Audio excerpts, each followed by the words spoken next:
Hey, ladies and gentlemen, boys and berries, here we are. Bradley G and KCP. What's up? Like that. Just made it up. I wonder if I'd be a good rapper. I don't know. I wouldn't be. I'd be a candy bar rapper. A candy bar. Maybe you could come up with a magic rap. Magic rap. I could. Magic rapper. There you go. We're going to talk about magic today. We We are going to. We're going to talk about magic, M-A-G-I-C, and we're going to talk about magic, M-A-J-I-K. There's so many other ways to spell it. It's funny. Just basically, when I spell it that way, you understand what I'm talking about. Yeah. Do you? And then we're going to talk also about your retreat that you've got coming up. Yeah. And I want to talk about some other retreat concepts and destinations. And then I had a question for you, a Michael shift question. Yeah. Awesome. And I wonder if we should start with that. No. First, I'll explain the magic part. Yeah. For those who don't know, I used to do magic full time through the 70s, 80s, and 90s. So magic tricks, sleight of hand, and all that trickery stuff.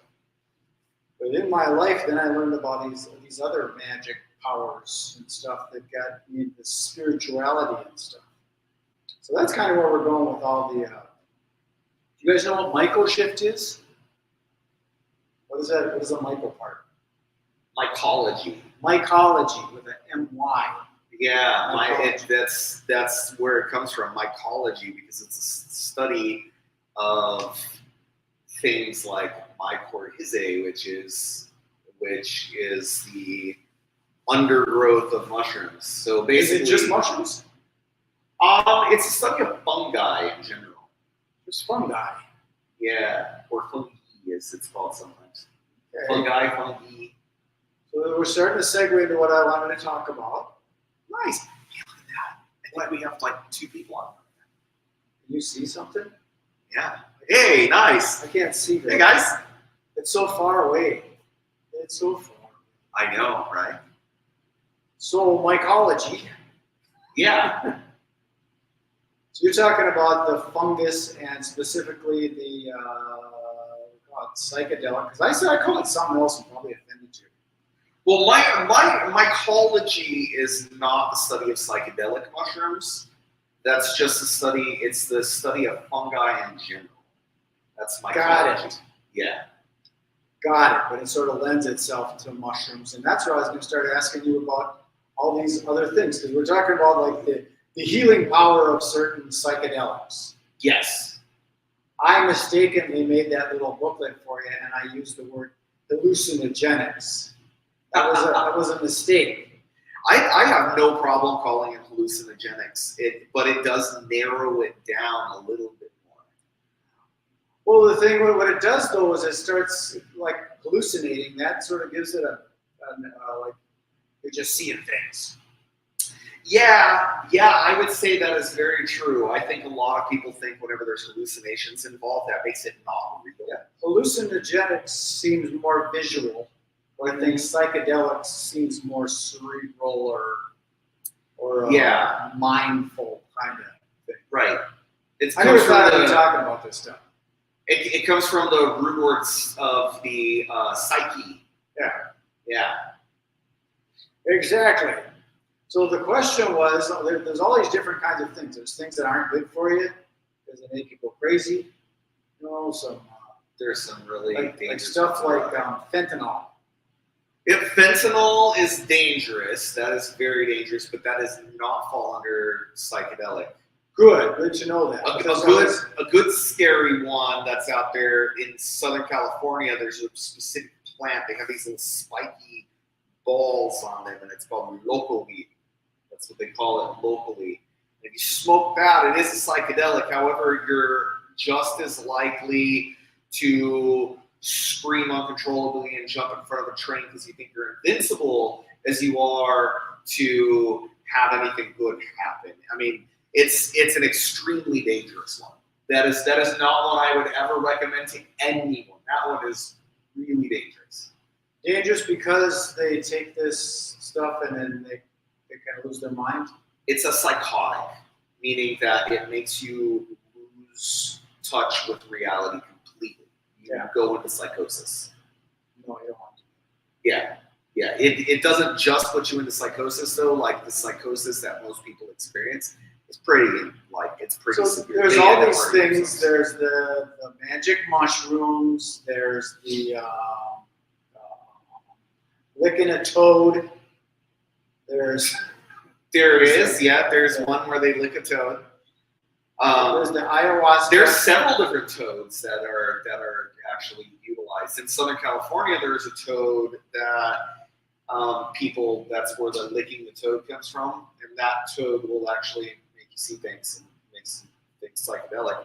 But then there's another toad that people do, which is it's bufo, and that one is 5-MeO-DMT, which is not the same DMT as what a lot of people think of whenever they're experiencing, say, ayahuasca. Ayahuasca is dimethyltryptamine, whereas 5-MeO-dimethyltryptamine is different. It has a whole different interaction. You got to be a chemist or work with somebody that knows what they're talking about. Because there's all the different things like mezcal. Mezcal is an alcohol. Okay. It, cactus. Yeah. So basically, it's very similar to tequila. In fact, when I was a kid, there was really no differentiation between tequila and mezcal because tequila had not yet been branded as only coming from blue agave. It was a little bit later that they started talking about that coming from there. So mezcal, specifically, they have the little mezcalito worms, right, that feed on the cactus, and it comes from different types of agave plant. And there is a drink that they make out of it, which some people claim can be psychedelic, which is called pulque. So mezcal, same as mescaline? It comes from a plant that does have mescaline in it, because the little mezcalito worm feeds on mezcal plants. And then it also feeds on the agave plants. So whenever they eat it, they put it in the alcohol. So is the mescaline alcohol as well? Or is that a chemical? Mescaline is a chemical. Yeah. So a hallucinogenic chemical? Yes, it's commonly found in something like peyote. There, that's another one. L-williamini. There's so many of these different things, and that's kind of what I'm getting at, is the different types of all these situations that happen. What you just got done saying? William seed. That's it. L. William seed. Yes, I was trying to think of the technical name of the plant. It's the L. William seed. All these different things and how they affect the brain differently. Alcohol does one thing, and I'm not an alcoholic advocate, but some of these other things have just learning some more things about all these different things, how they can help people with trauma and PTSD, and like I was looking to do some healing stuff myself, and they talk about trauma, PTSD. I don't feel I have that, but the reality is if you're a little kid and you're reaching up to grab a pot that's on the stove, and your mom goes, "Bradley, that could be traumatic." It is. It is. Sorry, did I blow up the microphone? Yeah, it's totally true. Or let's say you got hold of that pot and hurt yourself. Well, my son, years later, that happened to him. He reached up, he grabbed a teacup. We were on vacation, and we were traveling for vacation, and on the way back home, oh my God, this was like, I got more trauma from that trip than anyone else did. But geez, that trip was wild. And so we drove all the way to California and then all the way back to Minnesota. And as we're driving back to Minnesota, we stopped over in Kansas in order to see a friend of Elizabeth's. And we went there, and we were in her little apartment, and she had several kids, and we had several kids, and we invited over a bunch of adults who know Elizabeth, that have known Elizabeth since she was a kid. And they were all standing around, and we were all talking to each other, and they were like, hey, let's make tea for everybody. And they were making tea, and the kids were coming in to getting their tea and going. And then, you know, then William, and like literally, he's down the hall, he's in a different room. And it happened this quick. Turn around, I had this weird feeling, and I turned back around, and I see him, like it was a split second, it was this fast. Not one adult in the room could stop it. There was 9 adults in that room, and not one adult could stop it. It happened so fast. He runs all the way in, he grabs the cup, and he wants the tea, so he pulls it off and right all over his face. That ain't good. Oh yeah, it was awful, awful, awful, awful. We had to rush into the emergency room, there were burns everywhere, and literally, like, the only thing that happened is it was like my brain shut down. Talk about psychedelic moment. It was literally like a psychedelic moment.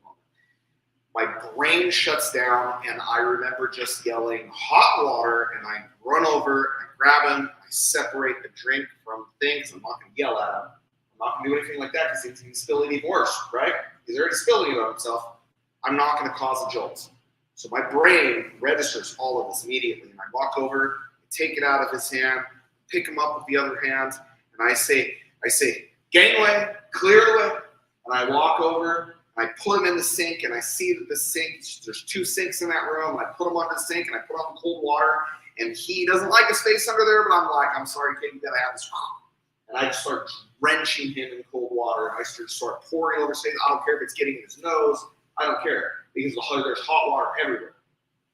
And that was my immediate reaction. And then while I'm trying to keep the cold rushing over him, I'm going, all right, who's driving us to the hospital? So it was a very interesting thing because that amount of trauma sticks with you. I was just going to say, because I believe, or I've heard, and I believe, that you sort of develop your personality at conception. I mean, as soon as you're conceived, all up to about 7 or 10 years old. That's what they say. Yeah. Get that developed personality. Now, with you being an adult, you're already developed, so it could be traumatic, but it's something you can deal with. Whereas I think as a young kid, it's traumatic, and then it's suppressed because they're developing it. It's in the development stage rather than the already developed stage. So in a situation like that, that's where something like these hallucinogenics can bring you back to that situation. Like I did breath work with the guy. This wasn't any hallucinogenic other than oxygen going in. That can be psychedelic as well, though. Yeah. And you do start having that situation, and you can remember this thing that happened.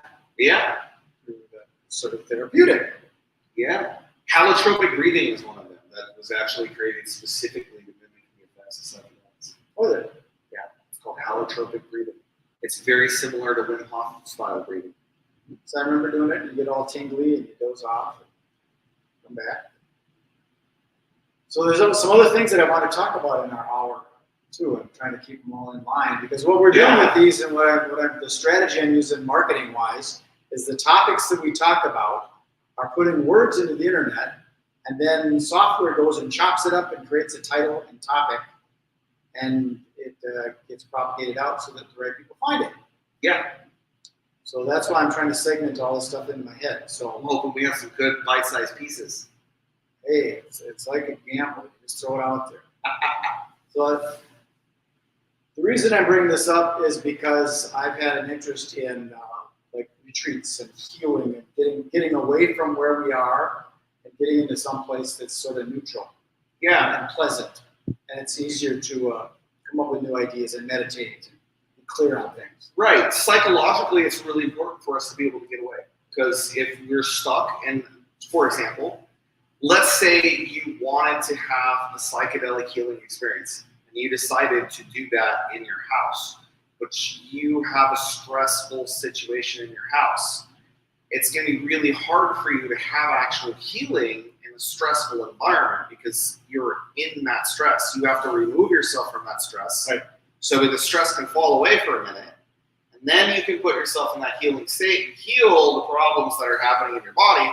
So when you go back into that stressful environment, the stressful environment isn't automatically already overwhelming, and you can actually deal with that stressful environment. Even the familiar things like the furnace turning on and off, or the refrigerator starting up. all that familiar sound. Yeah. Get yourself away from that so you hear the frogs croaking and all the monkeys. It reminds you of everything you have to do. If you're constantly being reminded, oh, I need to go take the trash out. Oh, that's right. I'm supposed to wash clothes. Yeah, I'm supposed to go to the laundry right now. All my cats need fed. Just anything. It doesn't matter what it is. If you're being reminded of that, you're being taken out of a state of mind of being able to do what you need to do. So I've got 4 destinations in mind, and then I want to talk about each one of the destinations. Yeah, let's talk about it. So I'll rattle off the 4 of them. No, I won't. We'll talk about each individual. That way, the words that go into the algorithms and stuff will all be relevant. Yeah. So I think I introduced you to my friend George Monty that's over in Hawaii. Yes. Yeah. And ironically, he talks about a lot of this kind of stuff too. Yep. So one of the destinations is Hawaii, but that's a very expensive destination. It's an expensive destination. But it is a nice place to go if you haven't been to Hawaii. I've been there once. I did enjoy it, but it was expensive. It was an interesting situation. We went over there just on a spur of the moment thing because I was doing management full time. And my buddy Dave, and we used to be able to just go do stuff like that. We had some money and we had time.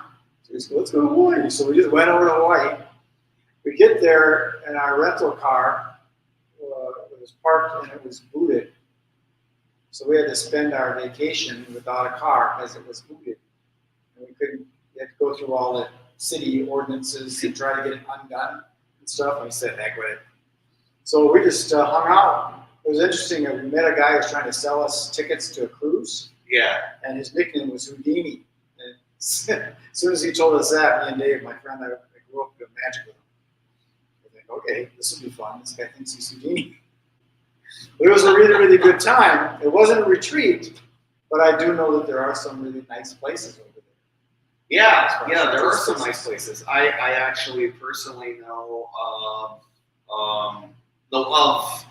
not personally know them, but I know of 2 different people out there who talk about psychedelics and use psychedelics regularly. One through you, one through Toby Christensen.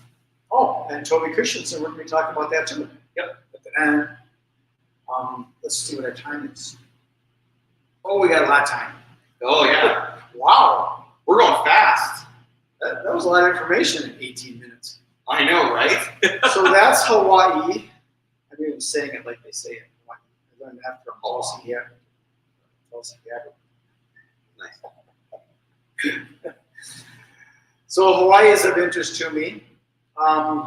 And the reason I'm doing a lot of this too is financial reasons. I want to make some money helping people go to these retreats. Because what I've noticed when someone says, we're going to do a yoga retreat, and I can get a free vacation if I get 15 girls to go and do yoga over in Bali. And then what happens is they end up getting 10, and they got to cancel. Right. And I said Bali because that's the other destination I was thinking about that's similar to Hawaii. Is before I got married, that was one of a business that I was going to put together, is getting yoga retreats over in Bali. I found a place over there, the Kachut's place. I could stay there for $65 a month, including breakfast. And I was going to promote his resort property and help people that were doing retreats to get people to their retreat so they didn't have to cancel. That's what I was going to do. I was going to target Japan, Australia, United States, Canada, and the UK, because those are the English-speaking money places. Yeah. It's the money place. And it's over near Bali there. So that's what I was going to do with Bali. Bali is the most peaceful place I've been. I've been to Thailand, I've been to Costa Rica, Mexico, Jamaica, Brazil, Rio de Janeiro, Argentina, Chile. You just have to worry about the crazy snakes there, right, Bali? The snake experience I had was in Thailand. Oh, yeah. Well, Banded blue crite. I didn't really enjoy Thailand, but Bali was the most peaceful place I've been ever. So there's something cool about Bali. So that's one of the places I'd like to promote, but it's a long flight. And you almost have to have a day or two to just get back to normal after all that. Right. Flying around. Yeah. Traveling to Norway was a long flight. That was a very long flight. I think Bali's probably a little bit longer. Yeah, I've been to Norway, but for some reason I think I got to go there. I don't know why. Oh, it's so beautiful. If you do go there, I would go there on either whenever literally the sun never really goes down. It like basically it dips down. It goes below the horizon, but it goes below the horizon just enough to where it still looks like twilight in the air. So you have like all the colors in the sky, and it stays like that all night long. That's an incentive to go. Yeah, it's so gorgeous. And then the other time to go is whenever it's pretty much dark. Well, see, I might look into it more. When I think of Norway, I think of snow and Vikings. It's colder here, on average. Obviously this year, no, not really. But like I went there and all of this was right after winter, and they're actually further north than we are. And so I figured that they would have colder weather, right? So I went there and I was wearing a t-shirt and everybody was looking at me like I was a nutcase. And so finally one of these ladies came over. I was there for work, so I was sitting and I was having a meal. And they came over. She sits down right next to me and she goes, I have to ask you. She goes, are you cold? I said, not really. And she goes, I said, Minnesota. She goes, oh, okay, I get it. She gets up. She goes, you guys are crazy. You guys have like the coldest weather, you guys. And she was like, yeah. And then in the center of Canada, you guys have the worst weather. Everybody thinks that Minnesota does have a cold winter, but they don't realize that it gets into the 90s and hundreds in the summer. Right. I don't get that. We get extremes here. I remember years ago, this is event related, but Meeting Professionals International came to Minneapolis, and there was people that came to Minnesota, and they were wearing jackets in August. Yeah. They brought jackets. They didn't realize what it was, but they brought their jackets because they thought it was so cold. Yeah. It's not cold in August. No. So the other place, we got Bali, and we've also got Tulum, Mexico. We've been there. Not to Tulum, Mexico. I've been to lots of places in Mexico. Tulum, I've only been there a couple times. But is that near the Gulf or is that on the West Coast? It's near the Gulf, and it's the biosphere area, so it's a funky kind of space. Oh, where cool. The pyramids and stuff are. Oh, cool. Is it near like Acapulco or like? I don't even know where Acapulco is. It's south of Cancun and Playa. Oh, okay. Sweet. South of there, in the biosphere. Nice. And Monica and I went there a while back. We rented a motorcycle to drive to the biosphere and kept driving and driving and driving, looking for the biosphere. I was expecting something, biological. Yeah. I just kept driving and driving and driving, and finally we just had to turn around because we were already there and didn't realize it. Right. That's cool. I'm just turning off the fan so that we can hear better. There we go. Perfect. So Tulum is an interesting area. There's some places down there that I think would be cool retreat places. And we're kind of now back more in the central area rather than Hawaii and Bali or Tulum. Yeah. I think that would be a cool place to find some resorts. There was one resort there that she was a lawyer that was in New York that said, I'm cutting from all this stuff. I'm going to go down to the resort. I can't remember the name of the space, but the story that I read, I don't know if it's true because you never can tell. Sure. But it was, she's built the place up and got it going, and then some people in black limousines came and showed up and said, this isn't your space. But anyways, she worked it out, and she was allowed to stay there, but there was an understanding that it really wasn't hers. Interesting. Even though she paid for it. That's interesting. That kind of stuff. That doesn't turn me on about Mexico. Yeah. Yeah, I would say so. So do you know of any places in there that are in Mexico that are retreats for psychedelics? Well, there is, of course, this little village that's outside of Oaxaca. Yep. It's where, of course, Sabina, she's she's the one who is probably the most famous person in the world for psychedelic mushrooms. Her grandson, I think, is the one who still practices there. He tries to be quiet about it, though. He doesn't like all the tourists there. A lot of the people in that little village, they don't like. Well, that ends up being a problem when you've got somebody that understands this as their culture, and then an expat goes there and goes, wow, man, I could figure this out. I can make some serious money doing this stuff. And now it ends up getting corrupted. Yeah, so they have, well, that's the thing. Like, it's a bunch of people who were not part of the original culture, who are usually from Mexico, that go into these places and they turn them into basically psychedelic, tourism. Right. And so that's what happened to this little town. I can't remember what the name of it is, but it's right outside of Oaxaca. Where they're actually doing this stuff for recreation purposes rather than healing purposes. I think they still bill it as doing it for, like a psychedelic retreat, like for healing purposes. Right. But the vast majority of them don't know what they're doing. It's just like here in the United States, you have so many people that are getting into it, and there's so many people that are like, oh yeah, I do it for healing purposes. And here I just completely made up this whole entire thing myself, and I'm a shaman, and my so and so is a shaman, and we do all of this, but I completely made it all up, and it's not really anything. Or they didn't make it up, but they read a book, then they read a book, another book, and then they put it all together, and they kind of read a bunch of books. Right. Or I've done it 3 or 4 times, and I can walk somebody else through doing it. Yeah. It's. I was watching some of that stuff. There's also, I can't remember these guys were, but it was that kind of stuff where it gets kind of corrupted. It gets very corrupted. It happens everywhere. Exactly. In Peru, it's the same thing. Peru, it's the same thing. Like, you can throw a stone and hit a curandero down there.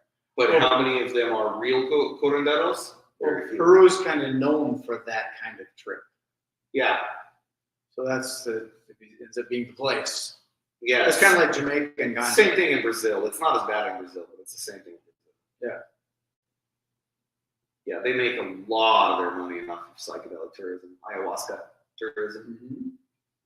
Yeah, and that's why you got to find the right space and cacao type ceremonies.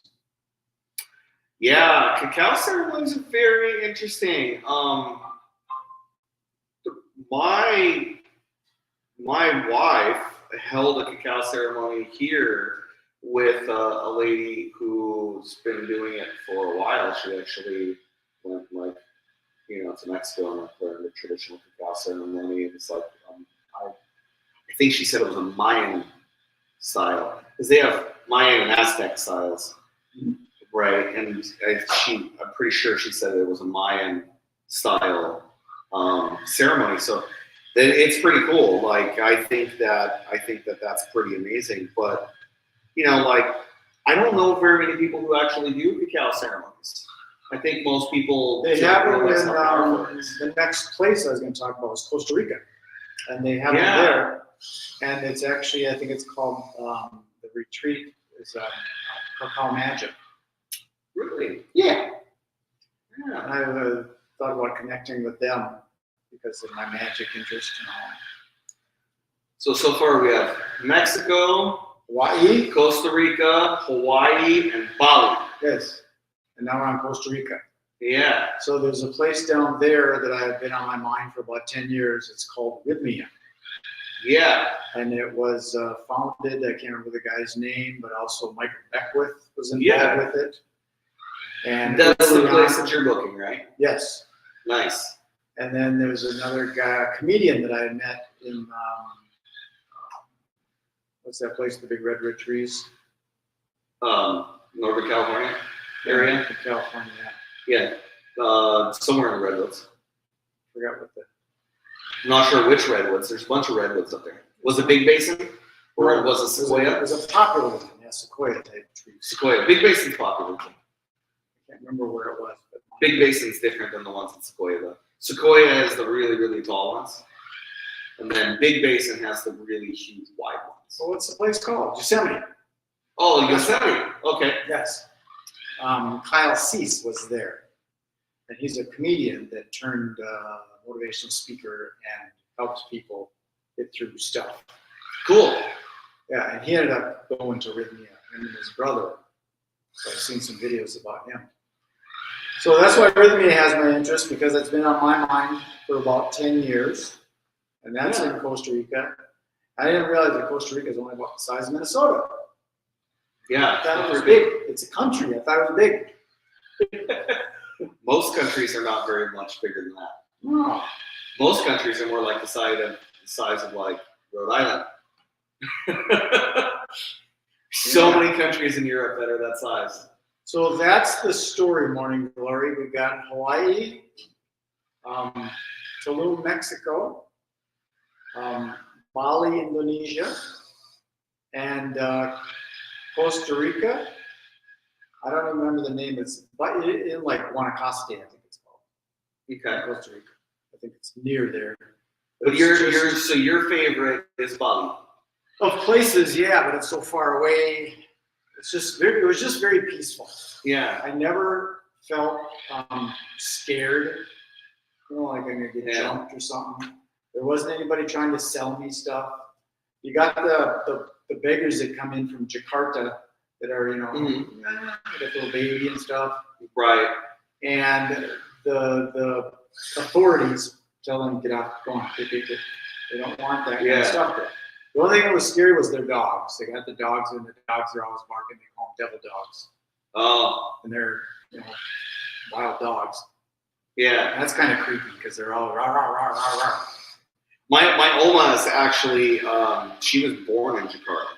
Oh, really? Yeah. Totally different than Bali.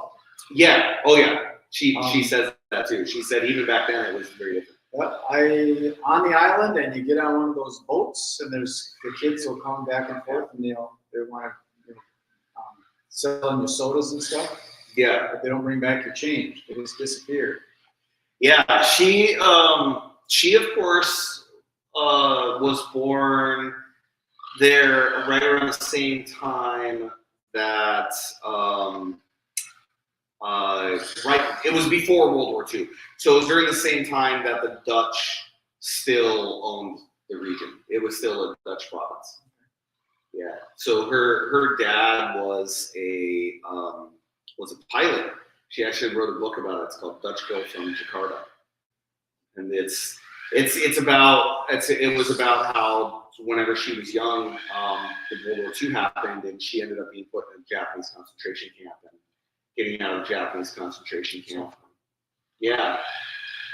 But it's so inexpensive over there. We went and spent a few nights on the Gili Islands. They got 3 islands that are unique. They had to go to Jakarta and then get on islands. Mm-hmm. They got a little one, and a medium one, and a big one. And there's no bicycles allowed. There are no vehicles. It's all bicycles and horses. It's all bicycles and horses on a little island. All the islands, all 3 of the Gili Islands. All the Gili Islands. Okay. And we just riding the horse, and the driver, got rooms. And finally found one, $7 a night. So it probably was expensive. I don't know, $7 is a pretty good deal. Right, it's a great deal as far as we're concerned. But I'm saying for the area, it'd be funny. And it was cool. You go to the beach, and you get the little snorkel stuff, and you go out there, and you just wait, and the current carries you down. Yeah. And you get back up, and you walk back up, and just get back in, and the current carries you down. That's there, and it drops down. I remember looking off into the distance, and there's this big fish, size of that couch, bigger than that couch. I thought, I'm not going that way. I don't know, I get the creeps underwater. Was it pretty safe overall? The whole trip? Yeah. Yeah, absolutely. I whenever I'm thinking about traveling and stuff, I'm always thinking about how it's just totally like, go to these tropical areas and then like you have to learn about the area, Well, Thailand was like that. I Stuff. didn't feel safe in Thailand. I went there and I was on an island, Koh Chang Island. It's a diver's island, off season. So all these expats were kind of stuck there. It's an interesting thing because on the island there's no tourists because it's off season for divers. So all these expats had bought their restaurants and bars. What they do is they end up going to each other's bars and restaurants to keep the money flowing. Yeah. So let's go to my place. Everybody, at first I thought, we're going to get a free meal. But no, they just go there and you buy the meal. And they just shift around to other places to keep the stuff going in the island. Yeah. It was an interesting trip, but I didn't, when I left there, I don't speak Thai. And what's different about that than, like even in Bali, they use English characters. The street, I think it would be called I can't remember what the Balinese word is for street. But in Thailand, they got them funky characters that I don't know where I am. So I'm there, and they had just built a new airport.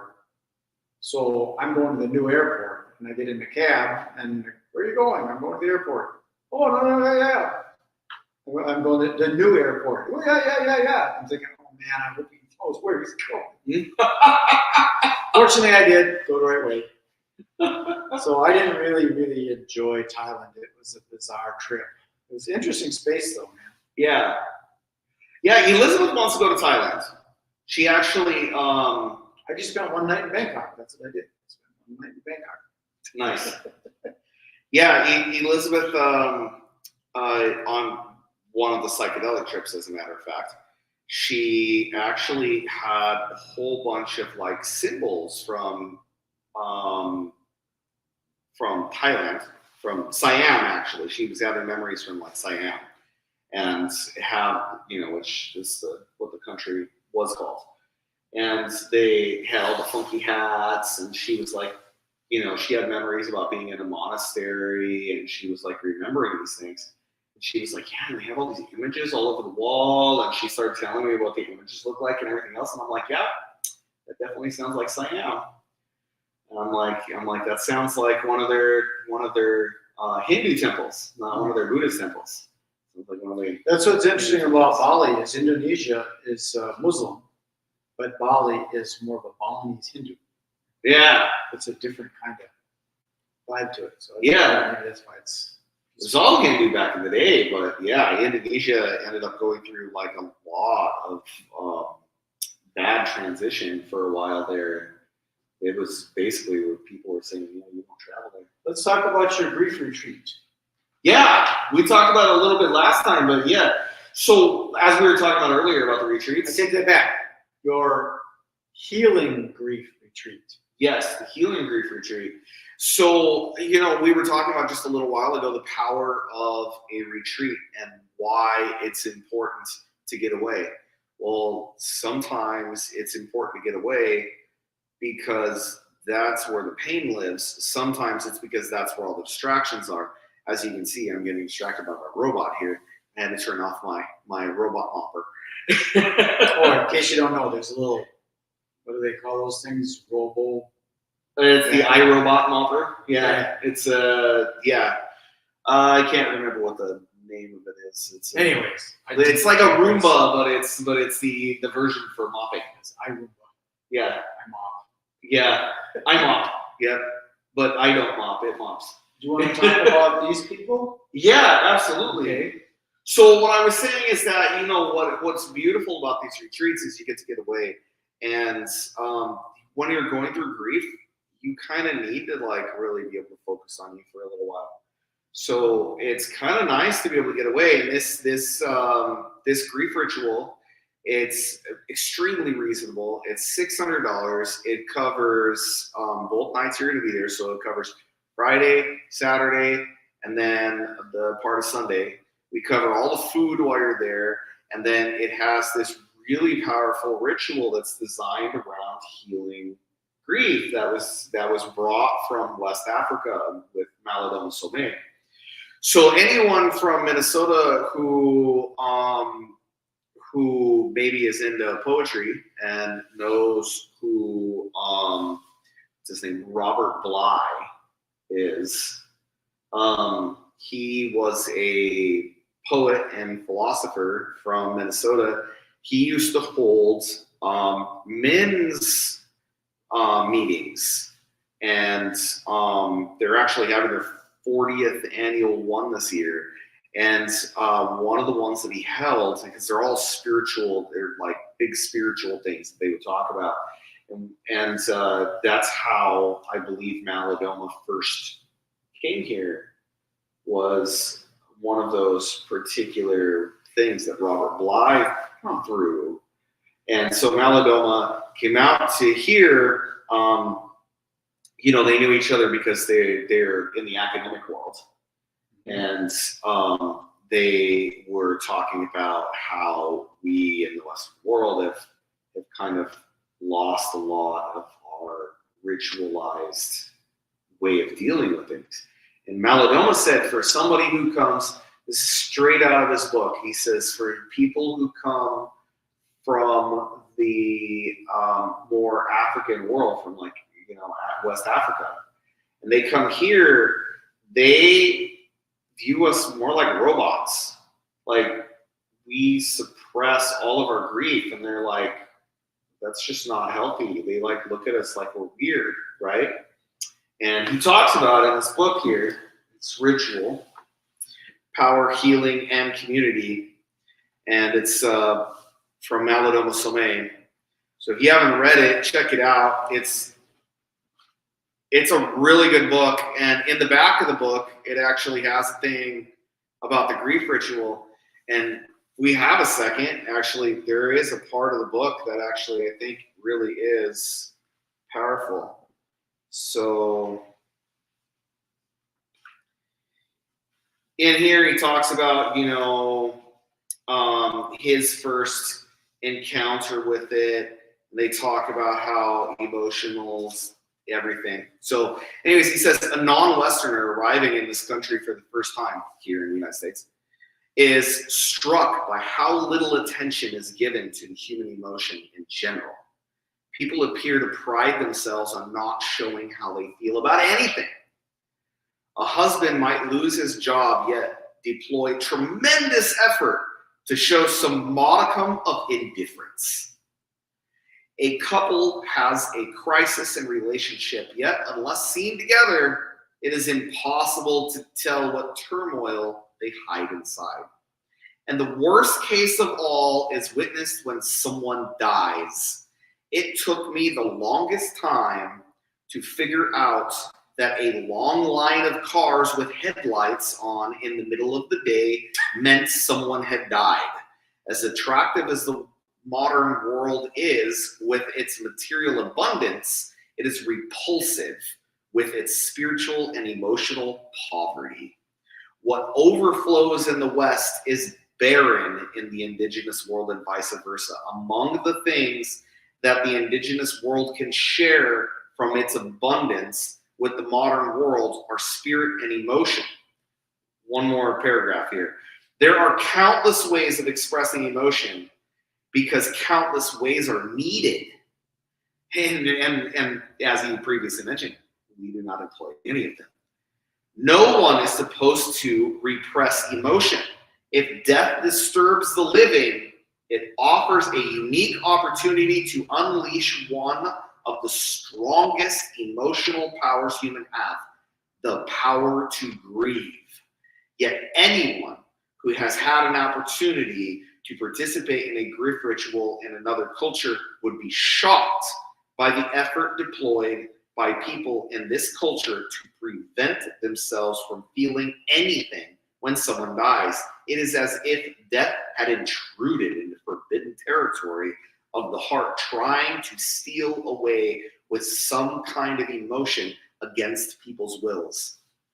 So that sounds familiar to you, and you want to actually experience the opposite of that, where people have the power of being able to show emotion, and they have the ability and experience the power that grief can actually take you through, and the transformative power that it has.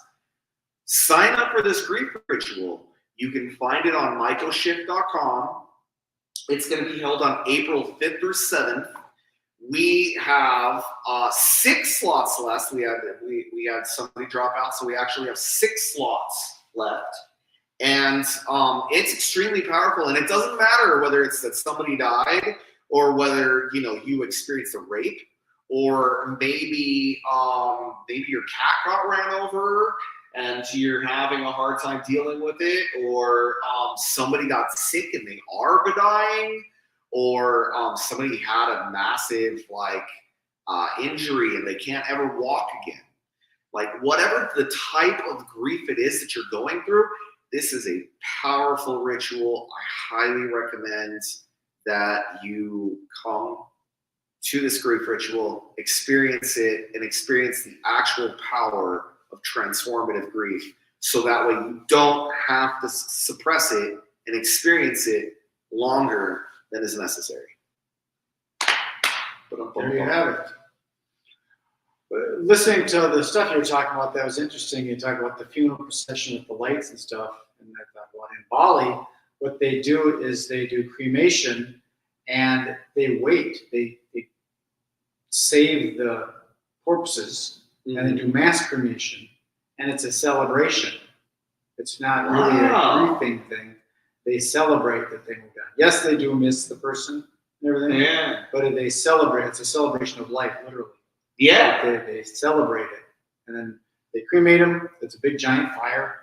Yeah. And then they walk them out to the ocean. Yeah. I heard about the grief that they go through, too. So they do some grief. I've read about that. It's very interesting. I've never experienced it before, but I did hear that they have some really interesting rituals around that as well. For Malidoma, they cover themselves in ash, like fireplace ash and stuff like that in the area where they come from. And they create an altar. And then they literally, this big altar that they create is to entomb the person. And they literally put a chair in there and they tie the person to the chair.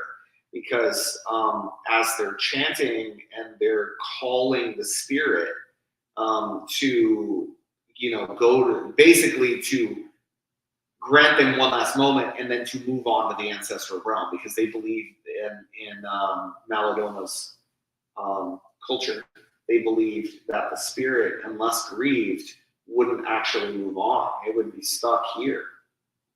And so the grief wasn't just for us, it was in honor of them. Oh, letting them go. Yeah, it was a part of letting them go. And they would literally tie them to the chair. And Malidoma, actually, he accounts in some of this how sometimes that these people would move around, that they would try to stand up and they would try to move. And he's like, yeah, he was like, it's pretty interesting stuff. And basically, in their culture, he says that nobody told them that these types of things shouldn't happen. So they didn't know better that these things weren't normal. And so magic was abundant there. So they would experience lots of things, they would experience these little people that would run around all the time, or they would call the Koltombre. And they would run around all the time and they would talk to them, interact with them, and very interesting. So just fascinating. Different cultures are pretty interesting. Yeah. You get into other spaces and how they do things. Right. In Bali, they got this, I think it's called a kekak dance. And they got all these coconut shells that they got on fire and stuff. And these guys are running around doing stuff. And they had all these dances and stuff and all these coals. Mm-hmm. And then they go and they kick these coconut shells. Because the audience is in a big circle. A big circle. And they kick these coconut shells and they go across and you think, oh man, look out. But they stop right before. So they're really skilled at kicking them so they don't go into the audience. But you see this coconut, this sparks flying off it, and then also it stops about 3 feet from you. That's cool. It's pretty wild. Yeah, and they're just barefoot. They're just kicking all this stuff. The kekak dance, and and they get in a big chant. Not chant. They're chanting, but they get in a zone. What am I talking about? Trance. Yes, that's what. See, he knew.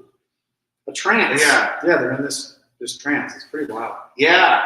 I was watching one the other day that was actually traditional Chinese New Year's.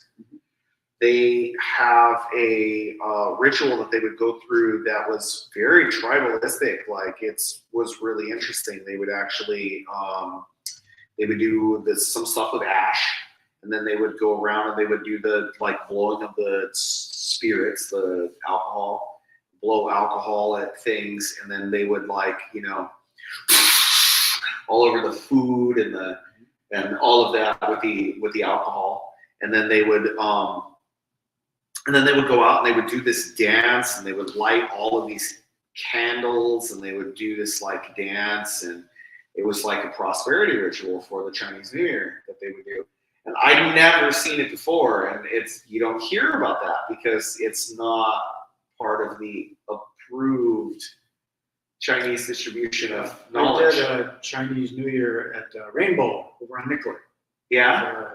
It's a little Tammy Wong owns the place, and she hired me to do magic there once for the New Year's, and they blow off firecrackers right there in these little teeny tiny little spaces right in the kitchen and stuff. It's kind of weird because they're getting rid of all the spirits and stuff. Right. And they have one of those big dragons with these drums. Yeah. And, you ever been to Rainbow? No. It's a small I don't restaurant. think so. It's a I don't think so. Chinese restaurant. Yeah. And they got one of these big dragons, and they managed to get him through the doorway, and this big giant dragon is walking around through this small restaurant.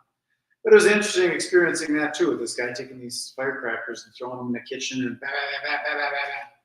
Okay, let's eat. Pretty wild. That is pretty wild. Different cultures are. Of course, that's where they invented gunpowder from too. So I wonder how long they've been doing that. There you go. Because they had gunpowder in China 5,000 years ago. It's probably why it was part of the deal. Yeah. Yeah, it's interesting. I used to go to Jamaica a lot, and the way they do things there, just different stuff, man. Yeah. What's our time frame? Some of the stuff from Jamaica, so there is a specific type of Caribbean sorcerer called an Obeah, right? And it was like one of the early books I was reading on shape-shifting in indigenous cultures. And this account by this guy going and visiting an Obeah, it was fascinating. Like he showed up there and he goes out and they're driving along and they're going to go visit this Obeah, and they're driving by and they were like, oh no, you can't stop. And then he's like, didn't know that the guy was going to go visit him, right? But then the car just dies. And then the Obeah comes up and he goes, you're gonna give me a ride now, right? And he was like, okay. And he gets in, and then the guy goes, yeah. He taps the car twice, and it just goes, and it starts right back up.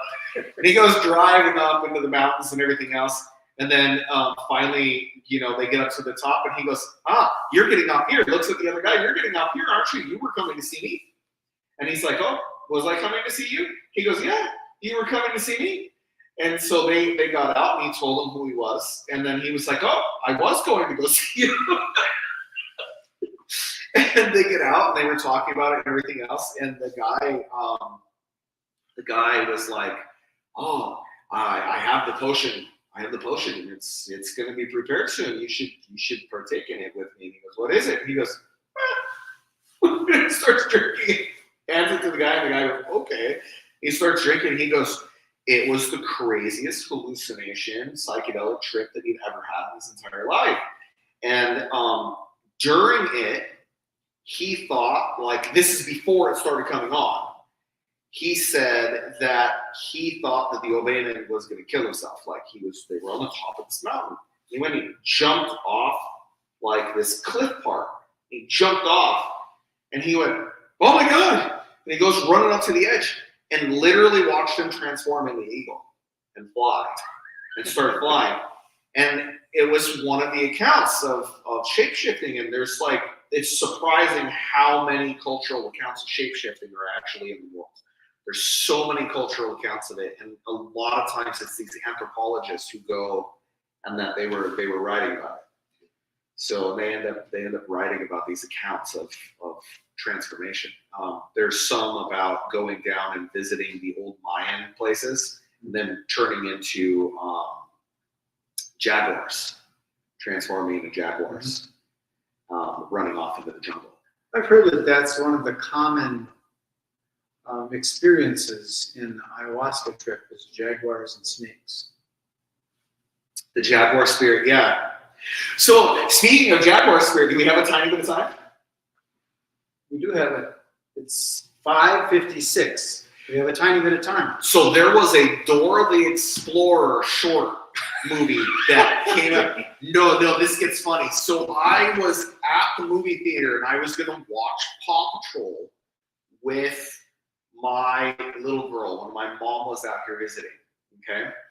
And beforehand, they showed a short of Dora the Explorer, and they showed a short clip of the Trolls movie, the newest Trolls movie, right? In that Trolls movie, there is this whole experience where they're going on and they're like playing this music, and then they go through this portal, and all of a sudden they have this massive psychedelic experience, and they have to hit the button, and it goes, and it like all changes, and they're like literally they're like whoa, seeing trails, and there's all this colors and everything else. It's absolutely wild. And then he hits the button, and it ends up like stopping everything, and he's still seeing trails at the end of it. And the little troll goes, "Wow, I guess there is a such thing as too much groove." So it's really funny. So and then in the same movie preview, right? They had the Dora the Explorer short, and in the Dora the Explorer short, she goes to a magical portal. And these mythical beings, this like flying jaguar and these like other different mythical South American, like Mayan and Aztec type creatures that are all in these psychedelic colors are all there. And they go through this portal. Literally, they're showing the audience a full-on classic DMT experience of ayahuasca, where they would take them through the magical portal. It's in their culture doing the walking through the portal, and you drink the magic potion, and then you go through the portal. And when you go through the portal, you get transported through to this realm. It's actually a coming of age ritual. It's part of what you do is being initiated. And they were full on showing this initiation in Dora the Explorer. So it's kind of crazy. Like this psychedelic revolution is going way beyond just psychedelics. It's like a spiritual revolution that's going on right now. They're starting to like really demonstrate So it's a lot of these things that Dora the Explorer bat mitzvah. It kind of, it's crazy. She was going there for this special event that was being held. And they were gonna, and of course, Swiper takes something and all this kind of stuff because that's what happens in that show. Though you've probably never seen it before. But, anyways, for the audience, whoever might see this, because we never know what audiences we're gonna reach. If you want to know what a DMT trip can actually show you, and you want to know what a powerful psychedelic experience of ayahuasca can actually do, that Dora the Explorer episode. Or that Trolls movie. The Trolls movie looks more like a mushroom trip. But the DMT or ayahuasca, which is the active ingredient DMT, Dora the Explorer. Yeah. Oh my God. It's crazy. I couldn't believe that they were showing this like full on like initiation ritual that was happening, and they were showing it on this film. And I'm like, wow. So okay. Would that be indoctrination of children? If you're watching TV, I just want to make this clear. If you're watching TV, you're being indoctrinated. There you So go. you just have to choose what your indoctrination is going to be. Don't think that you're escaping it by not watching Dora the Explorer because you're afraid that your children are going to be indoctrinated. If they're watching Barney, they're being indoctrinated. If they're watching Sesame Street, they're being indoctrinated. If they're watching anything on a screen, they're being indoctrinated. Just choose what you want them to be indoctrinated into. Yeah, it's all education. For educational purposes only. So that's it. I'm signing this one off. All right. I hope you enjoyed our conversation once again. So enjoy the rest of your day. Be good, be kind, be nice. Did I say be nice? Be nice. I mentioned that Dora one because I want you to